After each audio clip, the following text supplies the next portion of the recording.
오늘도 우리 하나님의 크신 은혜가 함께하기를 축복합니다. 우리 한번 얼굴 보시면서 주님 이름으로 사랑합니다, 축복합니다, 사랑합니다. 우리 건강한 모습으로 모두 빼어서 너무너무 감사합니다. 그 칼 힐티의 그 행복론이라고 하는 책에 보면은 사람이 가장 행복한 순간은 열심히 일할 때라 그렇게 얘기합니다. 열심히 살아갈 때. 행복하게 사는 일은 하나님이 우리에게 맡겨주신 그 모든 일을 최선을 다하여 감당할 때에 가장 행복하다는 것입니다. 여러분 아멘입니까? 아멘. 유명한 어떤 연유 시인은 그런 이야기를 했습니다. 늙지 말고 성숙하라. 늙지 말고 성숙하라. 아멘. 이 늙는다는 것과 성숙해진다는 말과는 큰 차이가 있습니다. 늙는다는 것은 쇠퇴하는 과정이고, 성숙하다고 하는 것은 충실해지고 성장하며 완성을 향해 결실하는 과정을 성숙하다 이렇게 말하는 것입니다. 우리가 혹 세상 살다가 보면 육신은 약하기 때문에 쇠퇴하고 늙어갈지 모르지만 우리가 영적으로는 날마다 우리는 성숙해야 될 줄 믿습니다. 아멘. 그래서 여러분들 열심히 일하고 열심히 주의 일을 감당하다가 보면은 우리는 성숙한 그리스도인이 되는 것입니다. 아멘. 그러기 위하여 성숙하게 살기 위해서 오늘 이 성에 머물라는 이 말씀을 깊이 마음에 새기면서 성령의 역사를 이 시간 체험할 수 있기를 축복합니다. 아멘. 오늘 이 본문은 부활하신 예수님이 예루살렘에 모여있던 제자들에게 나타나신 사건과 거기서 주신 말씀을 기록한 그런 부분입니다. 본문 속에는 중요한 세 가지를 우리가 발견할 수가 있습니다. 오늘 그것을 교훈 삼으려고 합니다. 먼저 첫 번째로는 성경을 깨닫게 하셨다고 하는 얘기입니다. 성경을 깨닫게 하셨다. 45절을 보면은 이에 그들의 마음을 열어 성경을 깨닫게 하시고 그랬습니다.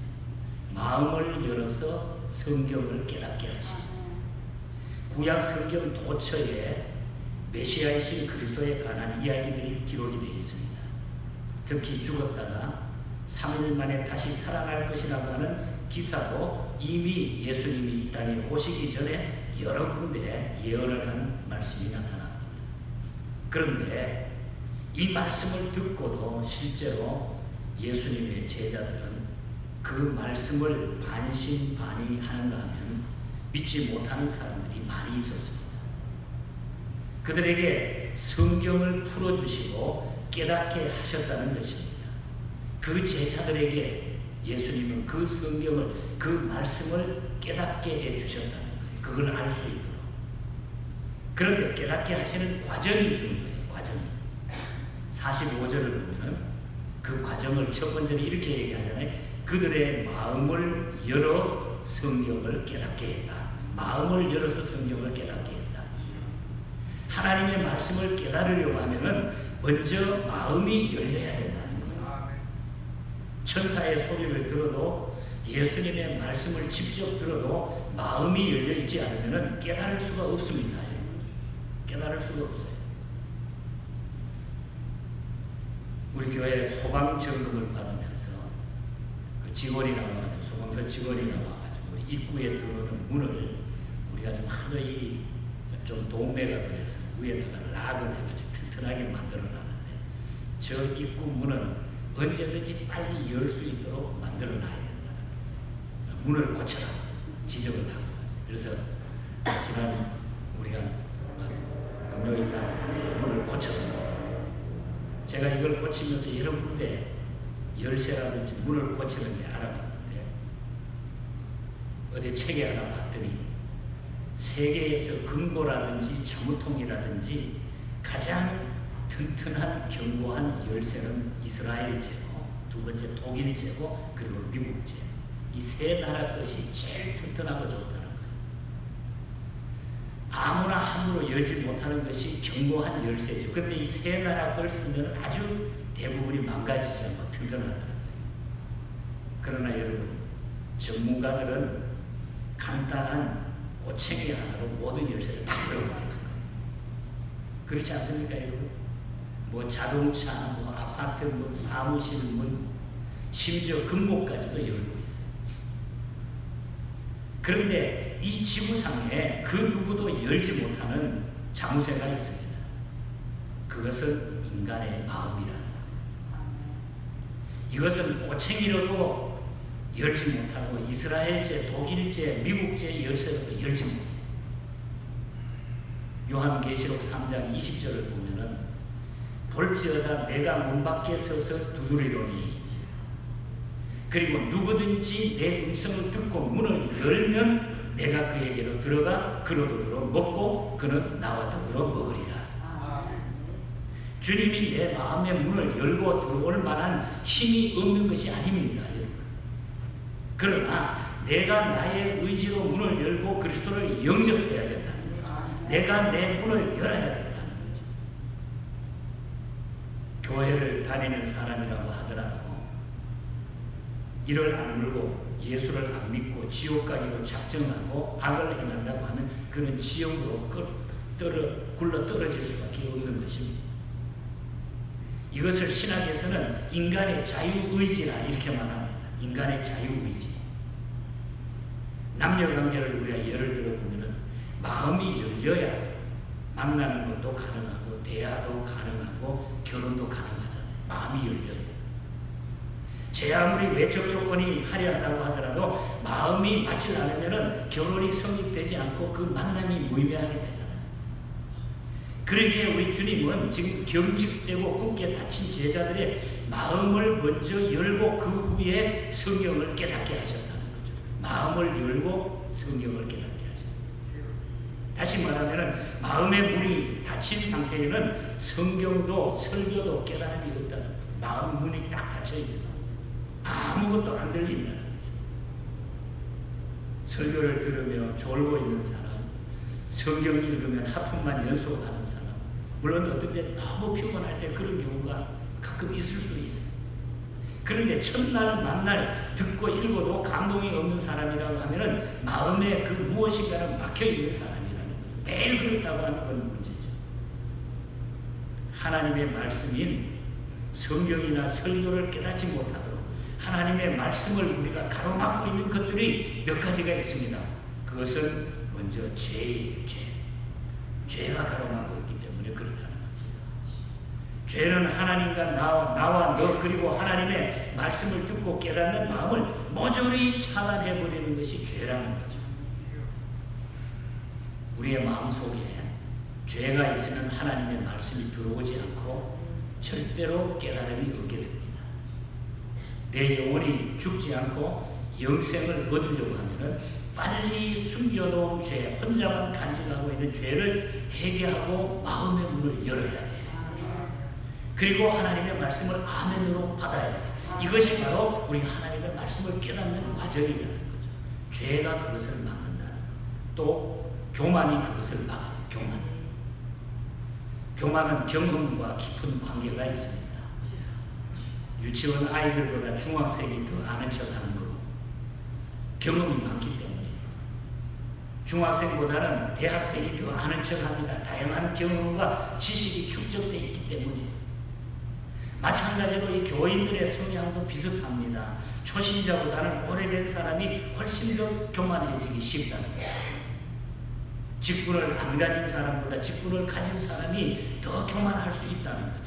성경을 전혀 모르는 사람보다는 여기저기 기웃거리면서 성경을 좀 알고 배웠거나 길안마 들은 사람들이 훨씬 더 교만하다는 것이죠. 그리고 그들은 다 안다, 이미 알고 있다, 이미 다 들은 얘기다, 잘못된 경험, 그런 마음 때문에 마음을 꽉 닫아놓고 말씀을 들으려 하지 않는다. 이것도 큰 병이라는 거죠. 이것이 이 병이 큰 병이에요. 이 중병을 빨리 고치지 않으면 우리는 점점점 악한 것으로 빠져들어가게 된다.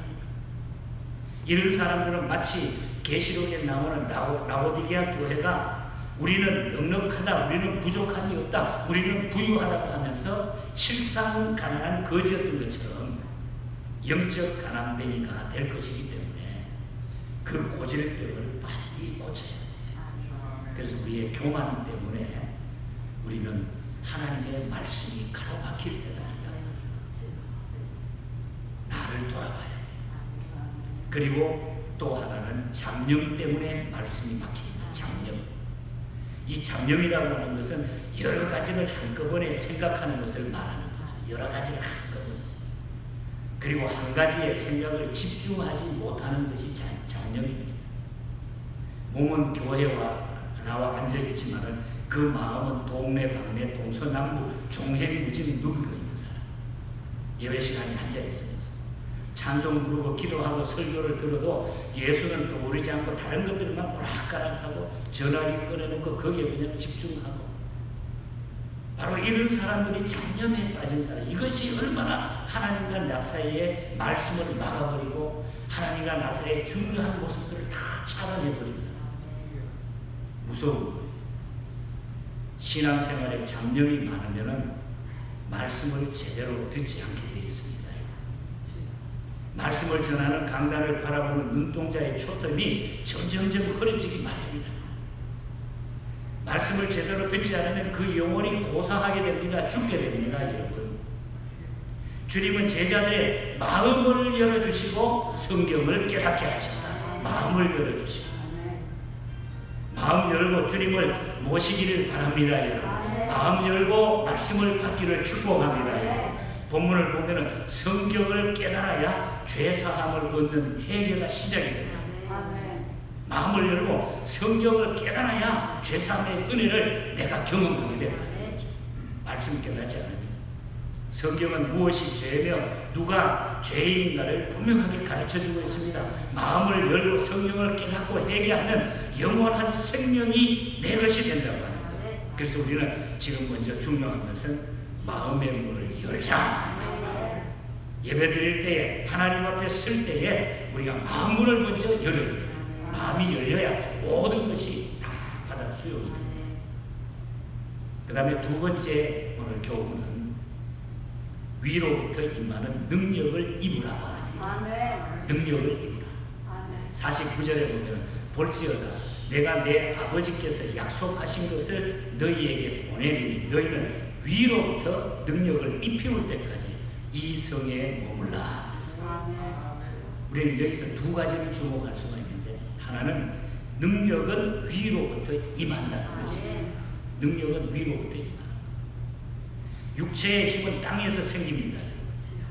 음식을 잘 먹고 영양식을 한다든지 보약을 먹고 강장제를 먹는다면 육신의 힘이 생겨날지 모르죠. 그리고 운동으로 체력을 단련하면 힘이 생깁니다.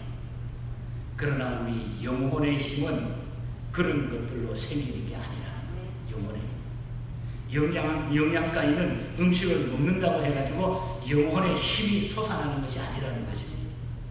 영혼의 힘은 위에서 임한다. 믿습니까? 영혼의 힘은 위에서 임한다. 다시 말하면 하나님이 주신다는 거예요. 하나님이. 여기서 말하는 위로부터 임하는 능력은 바로 성령의 능력입니다. 성령의 능력.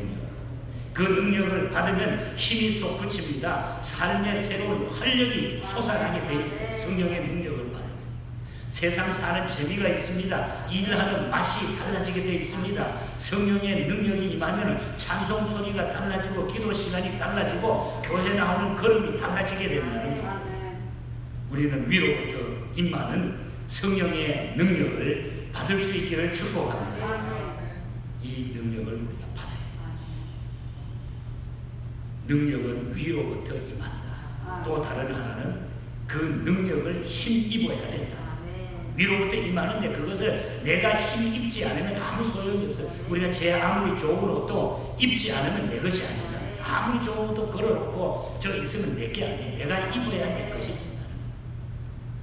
제 아무리 맛있는 음식도 먹지 않으면 내 것이 안 된다는 겁니다.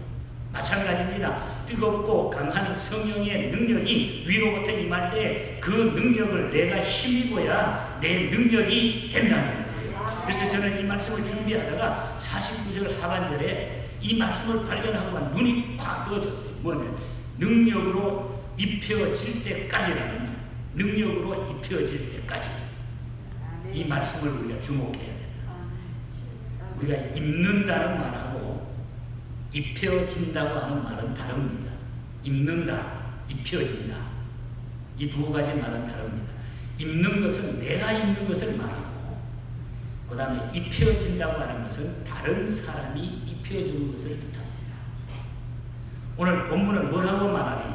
위로부터 능력을 입혀질 때까지 해서 위로부터 능력이 입혀질 때까지. 성령의 능력은 내가 입는 것이 아니라 성령께서 입혀주시는 것입니다. 하나님이 우리에게 입혀주시는 능력입니다. 죄사함 받는 것도 능력을 입는 것도 내가 주체가 아니라는 것입니다. 이것은 성경은 하나님의 은혜라고 이야기해요. 이것을 가지고 하나님의 은혜다. 그래서 우리가 하나님의 능력을 받고 예수 잘 믿고 하나님의 백성이 됐다고 하는 것은 순전히 하나님의 은혜로 된 줄 믿습니다. 그러니까 하나님이 나에게 이 은혜 주신 것이 얼마나 감사합니까? 감사합니다. 능력을 입기 위해 우리는 해야 될 일이 있을 거예요. 그러면 이 능력을 입기 위해서 우리가 해야 될 일이 있는데 오늘 마지막으로 여기에 제가 초점을 맞추었어요. 이 성에 머물라는 것입니다. 이 성에 머물라.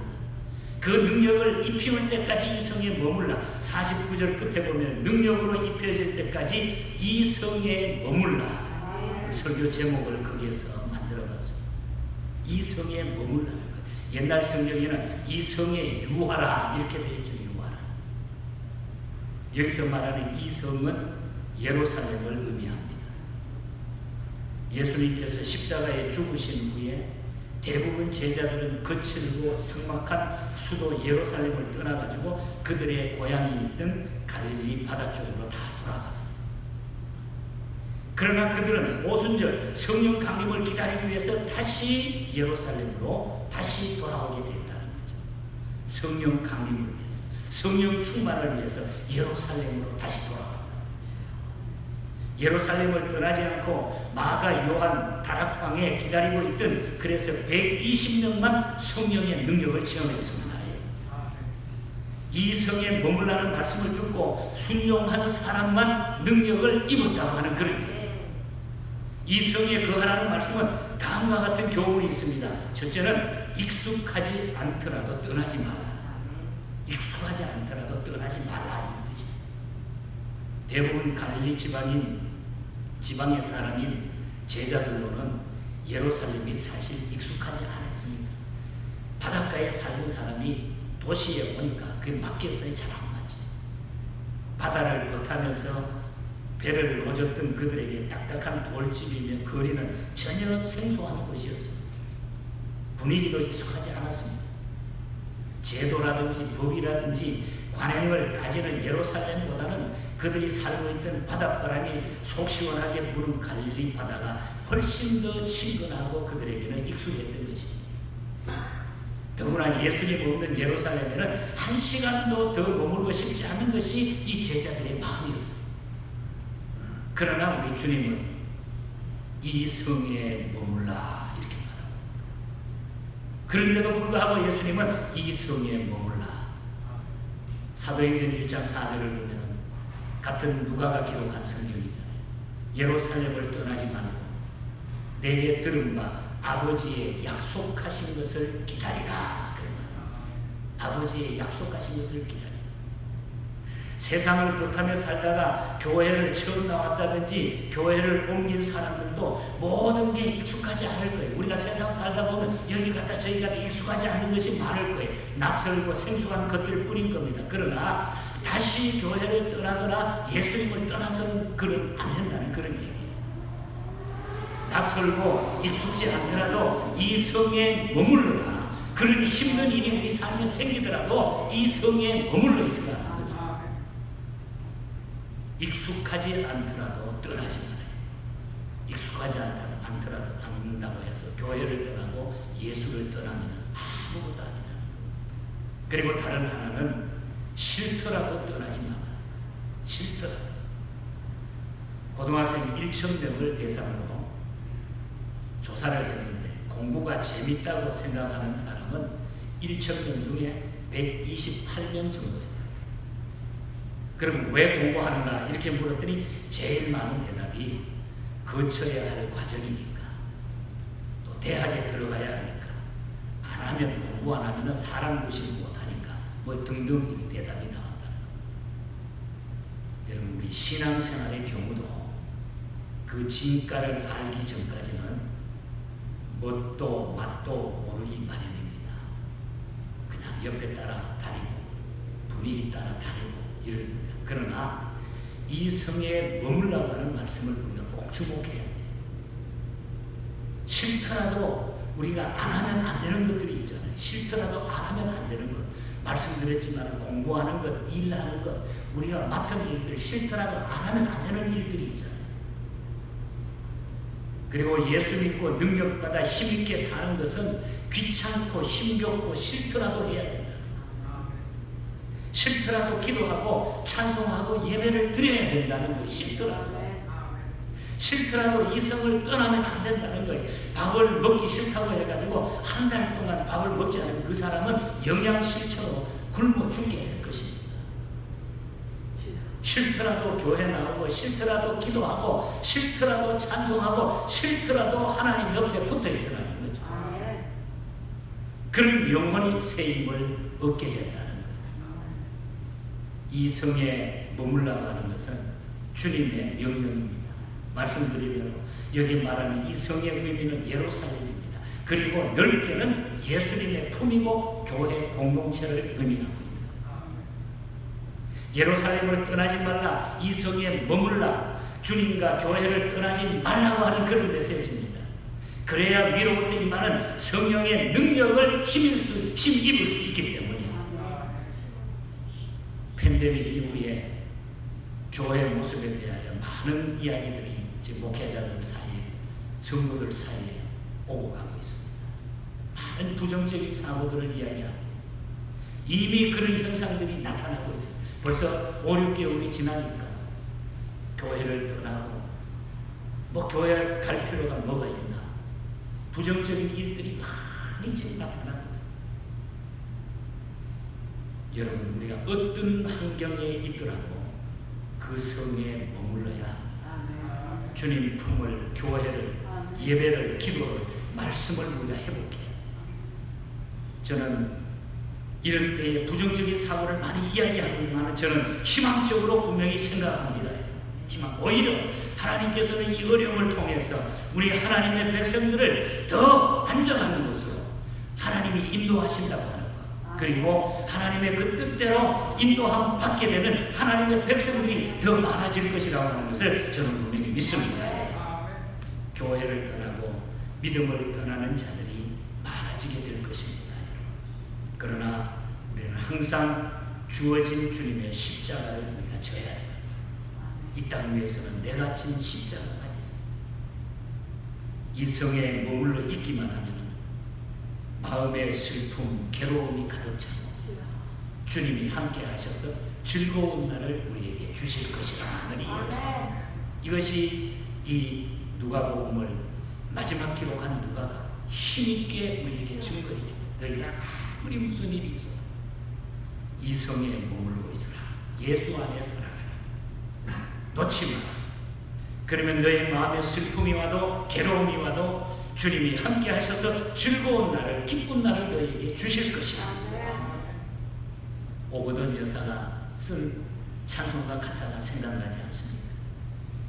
너의 마음에 슬픔이 가득 차도 주가 즐겁게 하시리라. 아침 햇빛같이 빛나는 마음으로 너 십자가 지고 가라. 때를 따라서 주시는 은혜로서 가라앉은 심령의 힘을 얻고 주가 언약한 말씀을 기억하고 너 십자가 지고 가라. 여러분, 우리의 마음에 슬픔이 있고 걱정이 있어도 주님의 십자가를 지고 우리가 그 성에 머물러 있을 때 하나님의 역사는, 성령의 충만한 역사는 우리에게 나타나게 될 줄 믿습니다. 그래서 결론은 내가 맡은 일 성실히 행하고 끝까지 주님의 뜻을 따라서 기다리고 이 성에 머무는 겁니다. 주님 품에 머무는 겁니다. 그러면 하나님이 우리의 모든 것들이 변화서 기쁨으로, 평안으로, 소망으로 바뀌어주실 줄 믿습니다. 내가 맡은 일 성실히 행할 때에 주님 앞에서 상 받으리. 주가 베푸신 은혜를 감사하며 너 십자가 지고 가라. 즐거운 마음으로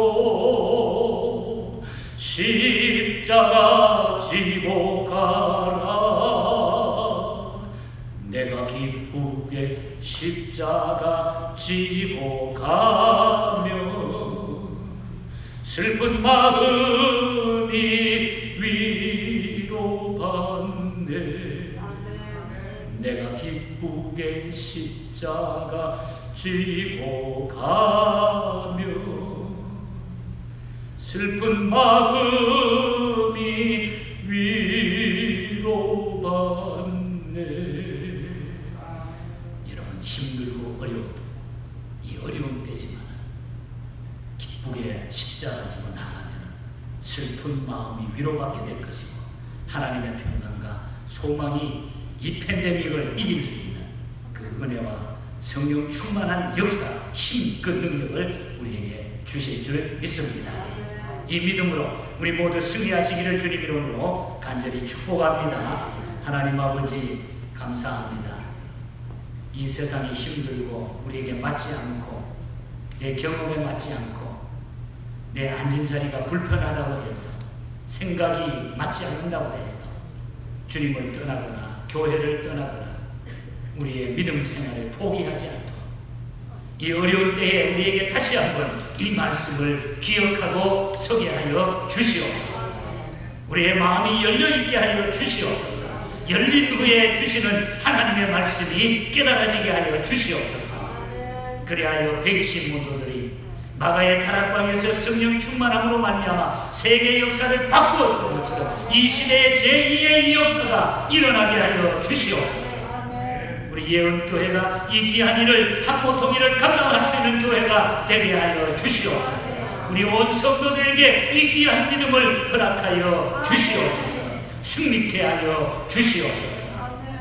거룩하신 예수님 이름으로 기도하옵나이다. 아멘.